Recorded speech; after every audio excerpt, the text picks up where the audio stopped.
Hi, I'm Danny the Plumber, and today I'm going to show you guys how to fix this American Standard shower valve that is dripping. The first thing you're going to want to do is shut off your house water at the main shutoff in the front of the house.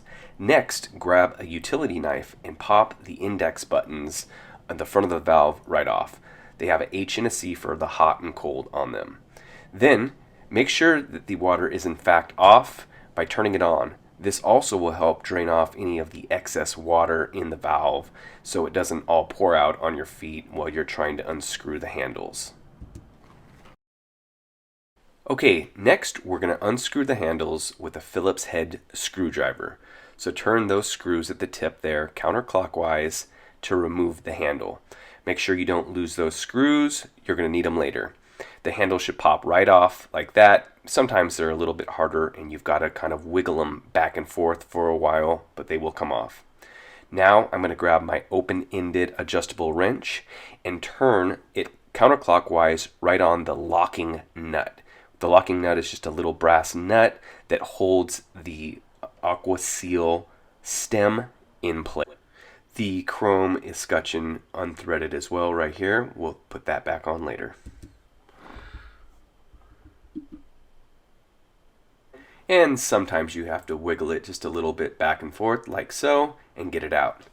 Okay, so here is the AquaSeal stem in which you can put down for now, more on that later. And I have myself a seat wrench here and I'm going to remove the seat. This is an important step that a lot of plumbers miss. The seat acts as half of the seal.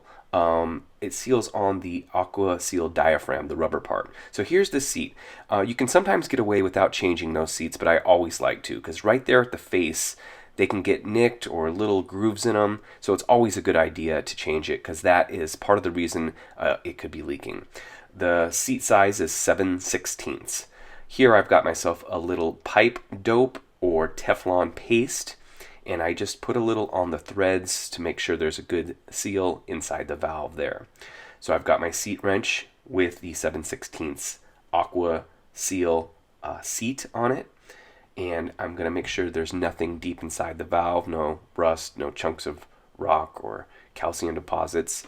You can clean that too with a wire brush if you see anything in there, and spin that seat clockwise into the valve. You want to lock it in good. At this point, we're ready to replace the AquaSeal diaphragm, which I'm going to do today. But there's two ways of doing it. You can replace the whole stem or just the tip. The rubber tip is called the diaphragm. If you're doing the whole valve stem, make sure you have the hot and the cold if they spin different directions, meaning the hot and cold side spin different directions, right and left, or two rights if they both go the right way. But anyway, I'm just going to replace the diaphragm today, the basically the washer at the tip there. So you're just going to snap that on, push it onto the stem is all you do. Follow it up by the locking nut back into position clockwise, and make sure you tighten it with the open-ended adjustable wrench so it's nice and tight. Then we're going to get the trim. This is just the trim. This is an outdoor shower, so this is really not necessary, but for most applications, like an indoor shower, you're not going to want to see the rough valve, so you will need that trim piece. I slid it back on, follow it up by the screw for the handle. You can tighten that into place, turning that clockwise, and finally put the index button back on and then rebuild the hot side. Thank you for watching. Please subscribe and don't forget to hit the like button. Thank you.